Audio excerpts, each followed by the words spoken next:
Hey everybody, it's Bust with our Expedition tier list for patch 2.3. This is the first tier list with the release of the Empires of the Ascended, and of course a few things I like to call out before we really dig into these. You can skip down to the where we talk about the cards down in the description. But if you're new to the tier list, a few things I do like to explain. First off, with this tier list, we look at it as if we're going to build around this specific card pool. So when we look at this Afterlife Callista here and up in tier 1, this was the intent of going all in and fully building around this Callista, trying to make our deck do Callista things. So we're going to be trying to kill our own units and flip a Callista. The reason we specifically call this is because if we scroll down to the bottom, we have a lot of card pools like this Ancient Evil Maokai. Building towards Maokai, trying to do the full build around to flip your Maokai and mill out your opponent's deck, it's just not very good. That's a terrible strategy. Cannot recommend that you go out and try to build around this Ancient Evil Maokai. But the reason we like to call this out is this Ancient Evil Maokai is an extremely good build around card pool, or a good supporting card pool.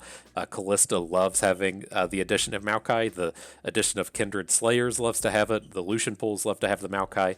Even things like Shadows and Dust, where you're focusing on ephemerals. A lot of card pools really like having this as a supporting role, where you're adding in, Blighted Caretakers and Neverglade Collectors, and then a removal spell or two. And so I do like to specifically mention that this is taken from the perspective of specifically building around the card pool. The second thing we like to call out here is I have expanded out the tier 2 and the tier 4.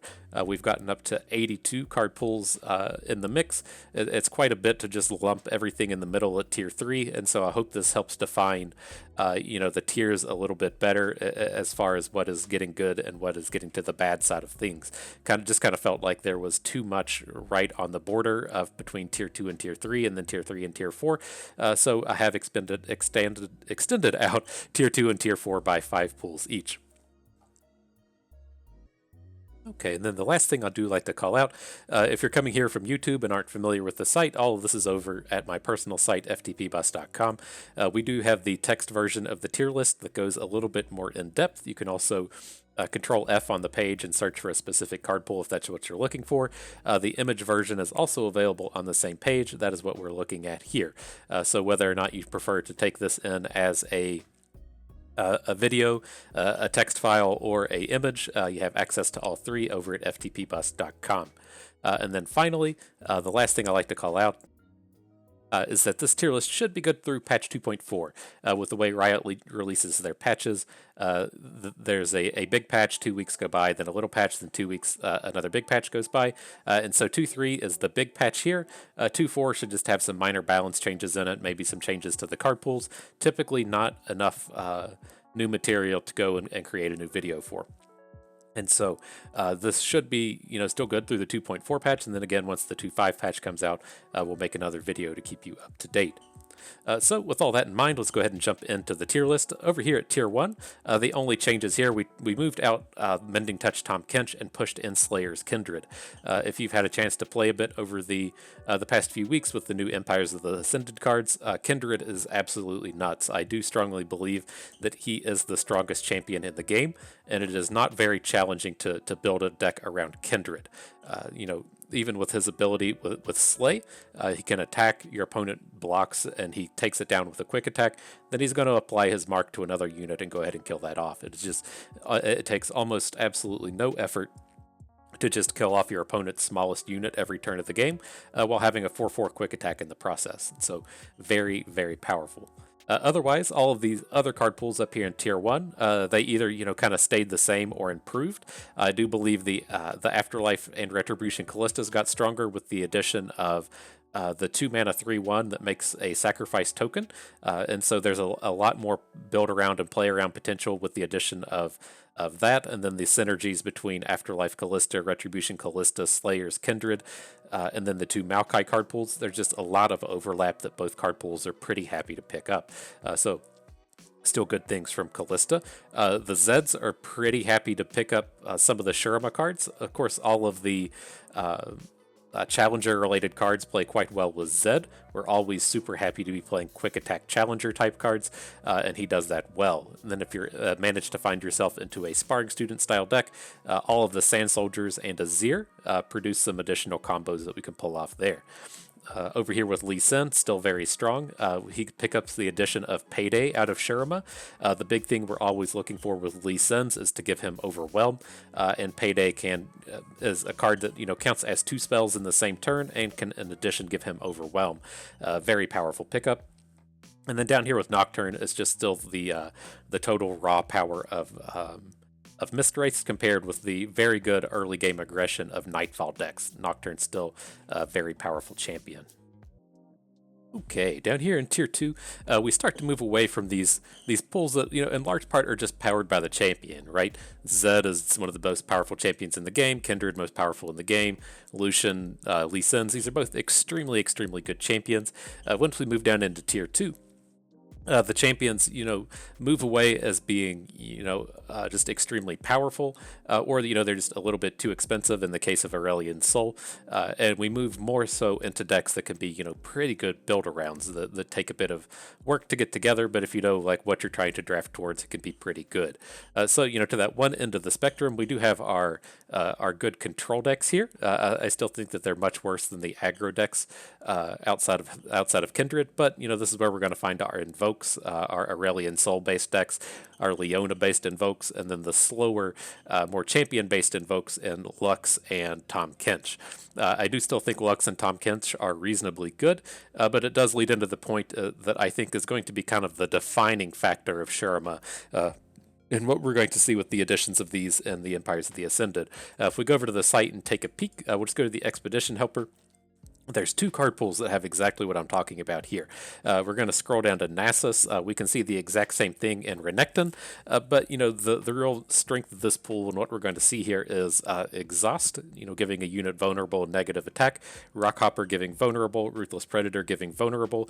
Then down here in the rare slot, we're going to have Bakai Sandspinner and Rampaging Bakai. So we have a lot of ways to get in and do vulnerable-based attacks and just like large strike-based attacks. Even if you want to continue on with the strikes, we do have things like Siphoning Strike as an additional strike, and then we do have the additional strike in Noxus with the thing where a 5-attack unit strikes your opponent's unit. And so to this end, there's a lot more interactivity coming out of Shurima. There's a lot more ways to interact with your opponent's champions. What we would see a lot with, say, someone like Lux is if, she comes down, if she can dodge a Vengeance, then she's probably just going to take over the game and win. Kind of the same thing with Tahm Kench. He can come down, your opponent, plays their 1 damage-based removal spell on him, you heal through, and then he's able to take over the game. The weakness that I see in these kind of strategies now going forward are these champion-based control decks are going to have real issues with Shurima being able to challenge down your unit every turn of the game. And so the reason that we see a lot of value in something like Tahm Kench is that if we're playing a card like Star Shaping, we can use that Star Shaping, on ourselves. And so if we don't have Tahm Kench on the board just eating units every turn, we can heal another unit, we can heal ourselves and still get some value out of that. But it turns what have historically been, terrible like healing type cards into a removal spell. And so, you can really stack those up. But now if your opponent is kind of like dealing damage to Tahm Kench every turn because they have all of these challengers, it's very tough for him to, just kind of get up and rolling.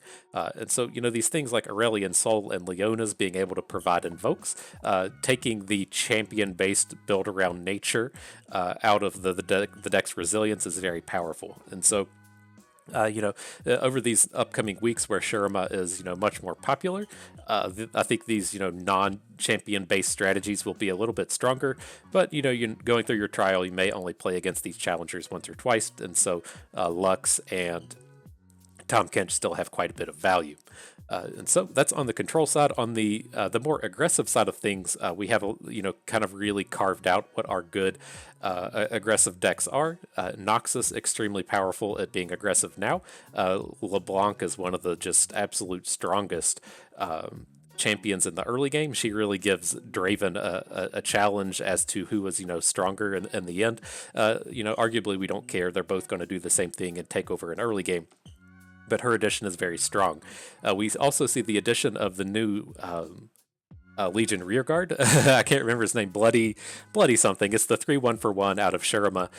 Really helps with these aggressive decks, and these aggressive decks mesh so well with Noxus. Noxus has a ton of really good early game plays. These all of these, challenger-based cards that we just mentioned really let us potentially trade our 3 attack 1 drops up into our opponent's 3 health 4 drops. And so, there's just a lot of ways to really get in there and be aggressive and dictate combats cheaply. And so, Draven, super happy for all these things. LeBlanc, super happy for all these. Renekton, takes advantage of these pretty powerfully as well. And so just lots of really good combos that we have going on here. And, as we do see this this vulnerable kind of ability spread out, we mentioned it slightly with up in tier 1 with Lucian and Senna. The Augmented Assault and Riven builds really let us spread that out with the Reforges. And so, we do see Draven push up. He has Quick Attack. We have a lot of Legion Drummers running around giving Quick Attack, and then having the access to Quick Attack through Reforges. Very, very powerful. And so there's a lot of extremely good aggressive synergies between Noxus and Shurima. A lot of the the Shurima cards giving out vulnerable play to those themes pretty well, and as we are in the early stages of the set being out, the aggressive decks are always historically just better. As it takes people time to figure out how to get the right numbers in a control deck, you have a pretty good chance of just overwhelming everything with your early game aggression. And so, yeah, we do see a lot of very good Noxus Shurima pairings. Of course, the Nightfall aggro decks are all still extremely good. The Leona is really the only kind of mid-range deck that I'm super interested in playing here, the Daybreak build-around. But then otherwise, the Invokes or the Daybreak control decks, very powerful. Lux and Tahm Kench still very good. Okay, then down here in Tier 3, not a whole lot of changes. I do hope that this really kind of helps, separate out, the good half of the Tier 3 from the bad by kind of pushing, the additional pieces into Tier 2 and Tier 4. But, these are all, again, decks that, if things come together well, I'd feel pretty confident in us being able to get 7 wins. If things come together, kind of meh, or, we're missing some kind of, key piece of the build around, if we only got, 2 or 3 wins, I wouldn't be that surprised either. And so, these are really just kind of the middle ground of the decks. I don't feel like there's any card pool in here that we can't do what it's trying to do. We can't do the full build around theme on what's happening here and get a 7 winner. But, some things can go wrong. We might, be drafting a Taric and not find Zenith Blades or something, and then not be able to carry ourselves the whole way. But nonetheless, these are all pretty good. There's not a whole lot of changes here, not a whole lot to talk about, but I did want to call out, this is where we have added Ascension Azir. I think this deck, it has some raw power to it. I think it kind of flips around between either wanting to be one of 3 things, either a full Sand Soldiers build around, which I think is very possible to do. I think this could happily be a 4 champion deck, focusing on the draw your champion cards and the Nasus Strike. That's not really a full build around, so it's kind of weird. And then anything that can take advantage of ephemerals, and so if if it spikes a pairing with Hecarim or something, you can do some pretty interesting things here. And so there's some strategies you can do. It's just not a pool that I'm going to say draft this, you'll do extremely well.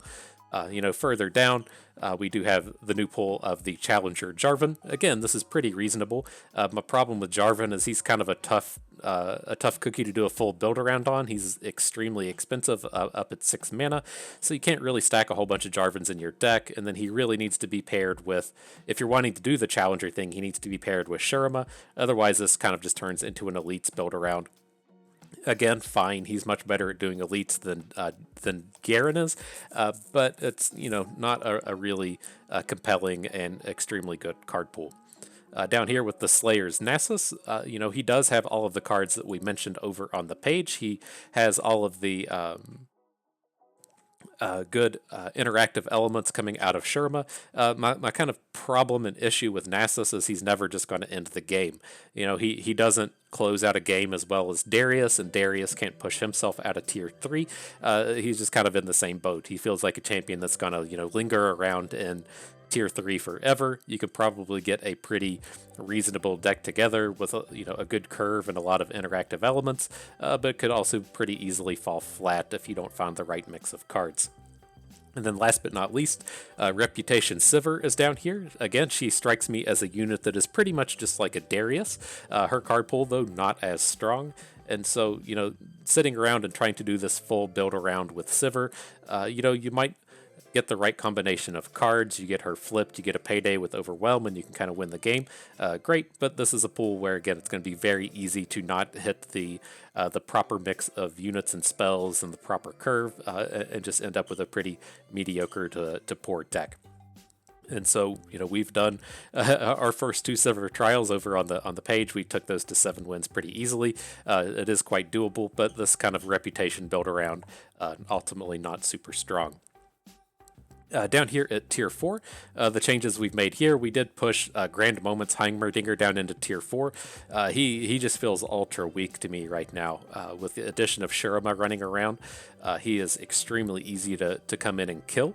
Shurima has access to things like Spirit Fire that just kill off all of his turrets. Like, there's a lot of ways to really handle this Heimerdinger coming out of the new set. Just very easy to vulnerable challenge down, very easy to strike down, very easy to AoE all of his turrets. It's just a lot of ways to easily deal with the things Heimer is doing. He was always kind of, tinkering on the edge of Tier 3. He was very good in the early days, and these days he's just mediocre to bad, not having a good time with Heimerdinger. Otherwise, we did push Tears from the deep Nautilus up 1. I think he could, arguably be pushing up 2 with the addition. I can't remember the name of the card, but this is a huge addition for Nautilus. It's a rare as being its only problem. Oh man, it's not even. It's in the Maokai side. That's that's what the problem is. It's in the Terrors from the Deep Maokai, but Sea Scarab, ultimately, a humongous card for Nautilus to be picking up, just having an additional toss activator to help you hit treasures and cycle away sea monsters for his comes into play ability, and then another way to get to deep faster. Just incredibly powerful with Sea Scarab, the kind of thing that leaves Nautilus down here in Tier 4, as he takes a lot of work to build around, and you have to hit a lot of the right cards for these sea monsters to really pop off. But otherwise with these other ones, Death's Door Thresh pushed up 1. This is mainly just on the strength of Kindred. And we do have the Incubators Talia down here in 4. She's the Tier 4 champion out of the new set. My problem with Talia is her early game is just so incredibly awkward. I can't remember. I still have trouble remembering the names of the cards. I'm never good at this. But no, the Hibernating Rock Bear comes down on 2, doesn't make a unit until turn 5. If you want to copy this with Talia, you can't play it until turn 3. And then Salt Spire comes down on turn 4, doesn't give you a unit until turn 6, but it does easily combo with Talia. So the thing with Talia, she has a pretty reasonable mid to late game, but the full build around here just doesn't quite exist. You're really leaving yourself open to taking a lot of early game pressure, and she just doesn't have any way to stop that. Then when things do go right, she doesn't have a really compelling way to take advantage of having those 5/4s on the board. It kind of runs into the elites problem where they can't actually close out the game. So, again, Talia is pretty powerful. She is a pretty quick source of card advantage. She is extremely powerful on her flip. It's just with this full build around, it feels like it's really missing a couple of cards. I was very surprised to see some of the landmarks that were released in the set not pushed into the Talia pool, specifically the 1-cost one that makes a 2-cost unit later. That feels like what she's really missing and to be good in Expedition, but, she's pretty weak to me right now.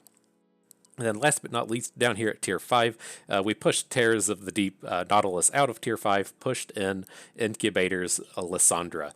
She, unfortunately, is just in a pretty bad spot right now. The build-around potential for her appears to be in a future set. It seems like they wanted to release Lysandra now, but, with her Frozen Thrall theme, the only payoff card is an Epic. And so, in general, there's nothing within Freylord to take advantage of these landmarks. They take 8 turns to actually do anything, and if you want to get them to the 4-turn mode, you have to have that epic card. And then with her flip, if you've played 2 8-cost units in the game to get her to flip, you've probably already won. If you've got the 4 8-cost cards to get the Watcher into play, you've already won at that point as well. And so from, the build-around sense, it just doesn't live here yet. She does have some interesting things she can do in the sense of, say, like Plunder decks or Powder Keg decks. She's a good friend to Gangplank and Sejuani, but as a full build-around, not a lot going on with Lysandra. And so, there you have it. This is our tier list for patches 2.3 and 2.4.